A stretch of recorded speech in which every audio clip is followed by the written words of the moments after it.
तक रहिए जो नीम करौली बाबा महाराज के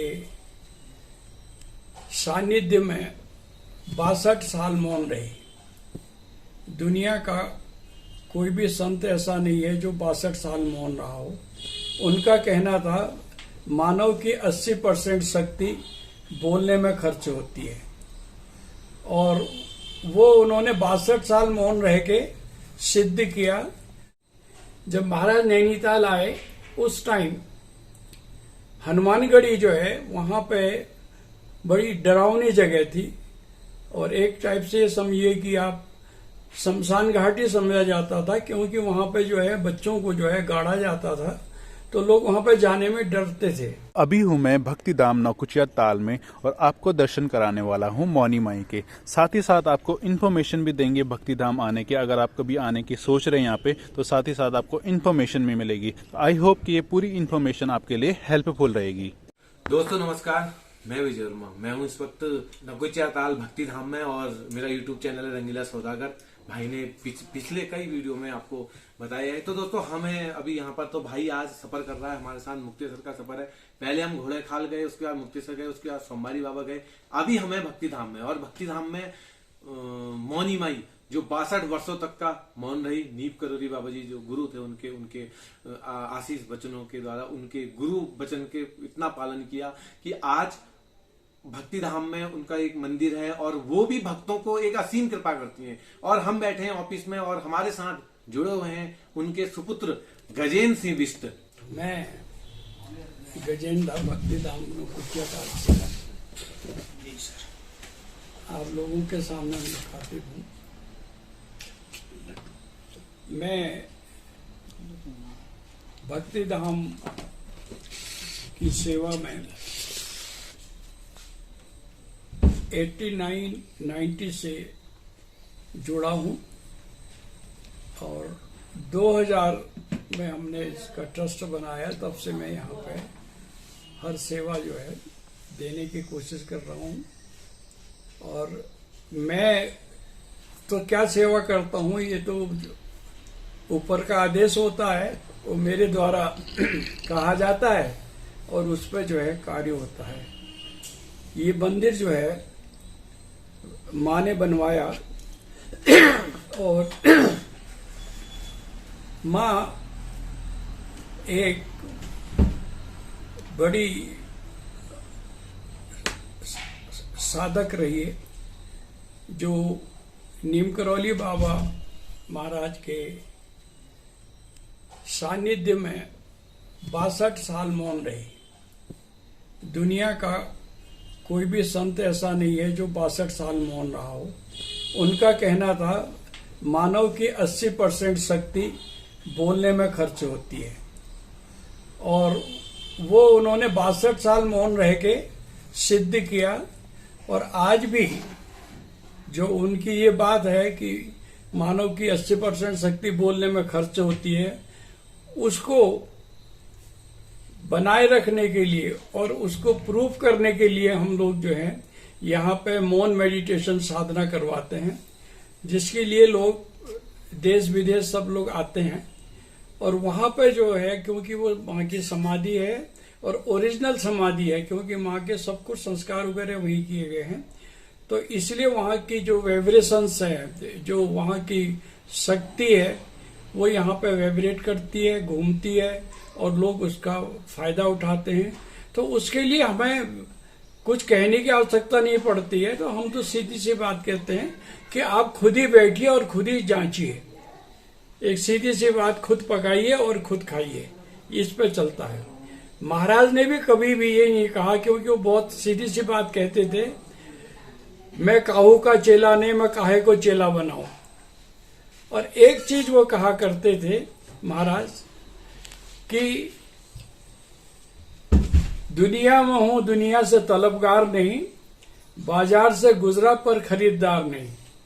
इसको कहते थे, और लोग ने सुना भी, लिखा भी। और ये गीता के दूसरे अध्याय का निचोड़ है, जो आध्यात्म की ऊंचाइयों में ले जाने के लिए अपने आप में समर्थ है। अब ये है कि जिन लोगों ने जैसे भी महाराज को देखा, महाराज को सुना, अपने अपने हिसाब से हर चीज को उन्होंने समझा, और महाराज का जो कार्यकाल है नैनीताल में वो 42-43 में समझिए या 44 समझिए, उस समय शुरू हुआ। जब महाराज नैनीताल आए उस टाइम हनुमानगढ़ी जो है वहां पे बड़ी डरावनी जगह थी, और एक टाइप से समझिए कि आप शमशान घाट ही समझा जाता था, क्योंकि वहां पे जो है बच्चों को जो है गाड़ा जाता था, तो लोग वहां पे जाने में डरते थे। तो वहां पे जो है महाराज आके बैठे, तो वो जो जगह है वहां पे एक छोटी सी जो है पानी की सीर, उसको जो आपका ये पानी जमीन से निकलता उसको सीर बोलते हैं यहाँ, वहां पे वो पानी निकलता था, वहां पे वो बैठे थे, आए के बैठे थे, तो वहां पे लोग जुड़ने लगे। तो वहां पे जो है हरदास बाबा और लोग जो हैं ये लोग वहां पे एक्सरसाइज करा करते थे, और हम लोग जो हैं वहां पे खेलते हुए जाया करते थे, और फिर अंधेरा होने से पहले वापस आ जाते थे, क्योंकि वहां पे लोगों को डर लगती थी। तो हम लोग वहां पे ज्यादातर जो है ये सरिया के गोल घुमा के उसकी जो है पहिया बना के उसको घुमाते थे, और जाड़ों में वहां पे उसके डब्बे जो हैं आपके खाली डब्बे, उसको जो है हम लोग जो है आग जला के अपना आग सेकने का करते हैं, जैसे बुखारी जो है कश्मीर में लोग यूज करते हैं वो वाला। और जब महाराज वहां पर आए तो हल्के हल्के लोग उनके संग जुड़ने लगे। तो महाराज का जो मेन वो था असली जो तरीका था वो था अन्नपूर्णा का। महाराज जो है जो कोई भी आता था और अकेले में वो कहते थे, किसी के सामने के एक के बाद एक के सामने नहीं करते थे। तो वो कहते थे कि यहाँ की कुछ सेवा करेगा, तो वो सेवा में कहते थे तो आलू भिजवा दे, घी भिजवा दे, आटा भिजवा दे, और उसकी पूरी सब्जी वगैरह बनवा के महाराज बंटवा देते। हम लोग भी जो हैं वही पूरी सब्जी खाने के लिए ज्यादा जाते थे। उस टाइम जो है तेल की बहुत बड़ी समस्या हुआ करती थी पहाड़ों में, तो हम लोगों को अगर 4 पूरी और थोड़ी आलू मिल गए तो हम लोग तो तृप्त हो जाते थे। तो हम लोगों की जो शुरुआत हुई है महाराज के भंडारे से हुई है। और ये बात जो है, मेरा जन्म जो है 1942 का है। जब 6-7 साल के हुए होंगे, 8 साल के होंगे, उस समय से महाराज से जुड़े रहे। महाराज के बीच में बहुत दफे बहुत सारी बातें हुई, बहुत सारी चीजें चली।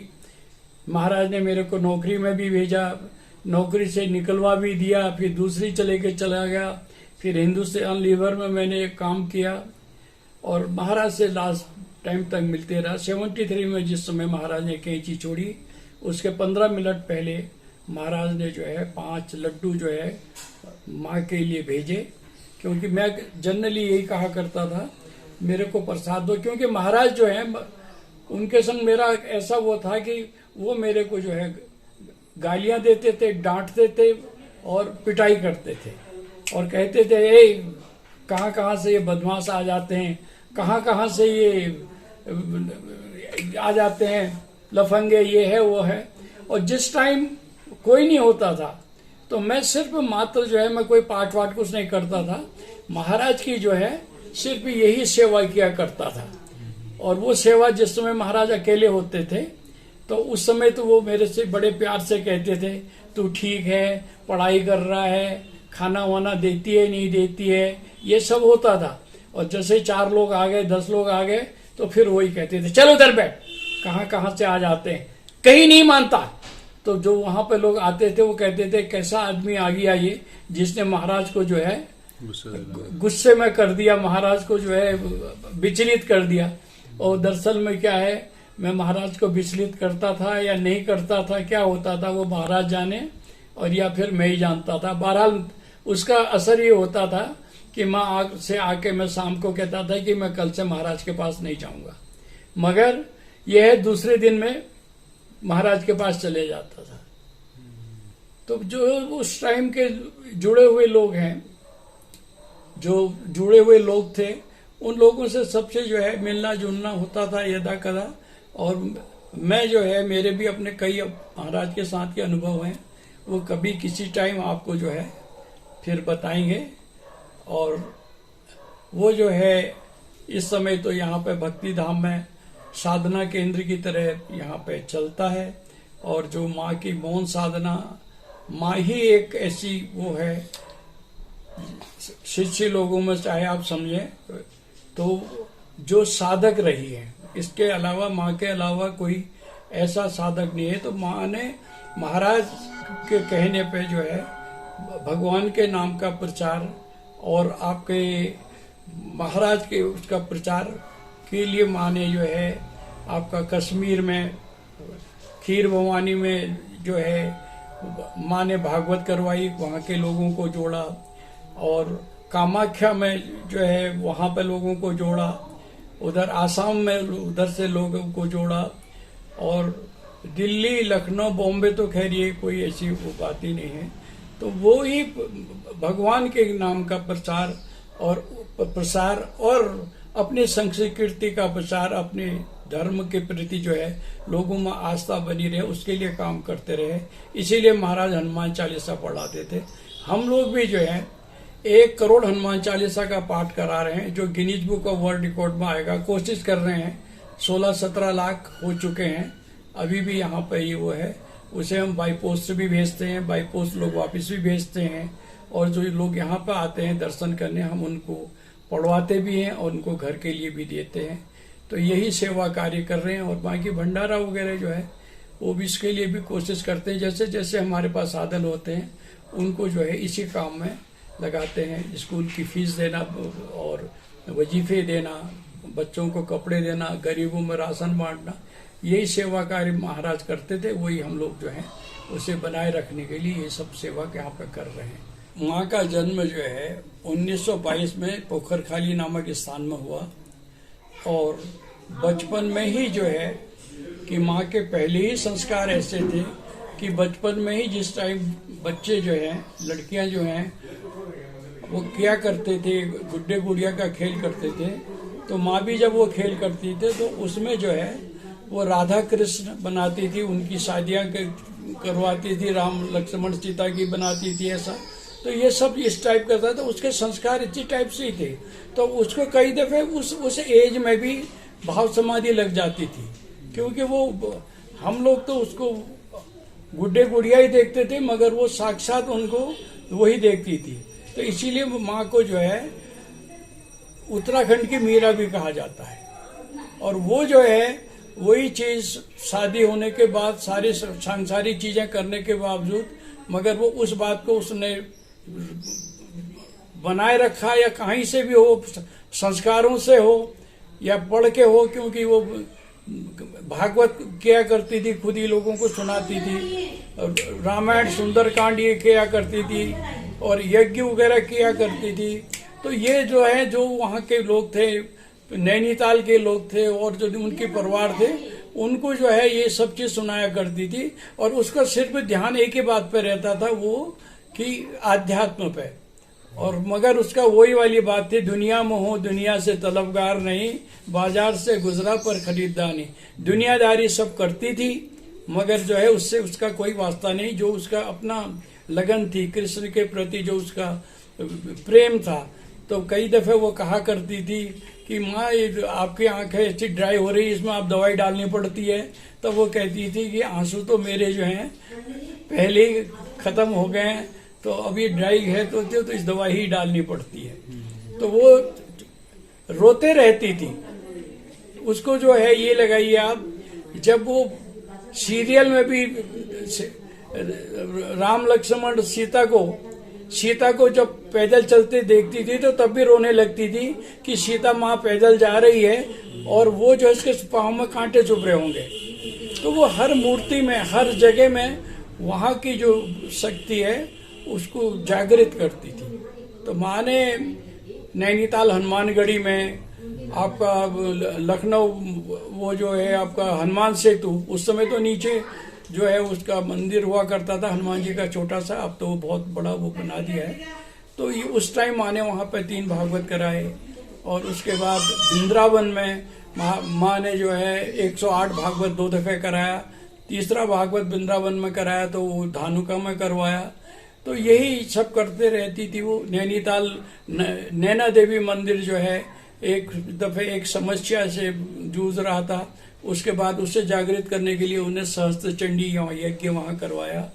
तो वो यही सब करती थी, और हम लोग भी यही कोशिश कर रहे हैं। माँ के बाद भी हम लोगों ने ये आपके जगन्नाथपुरी में, द्वारिकाधीश में, बद्रीनाथ में जो है, और रामेश्वरम में ड्यू है। तो ये हम लोग भागवत करा रहे हैं, ये यात्रा लोगों को हम कराते हैं।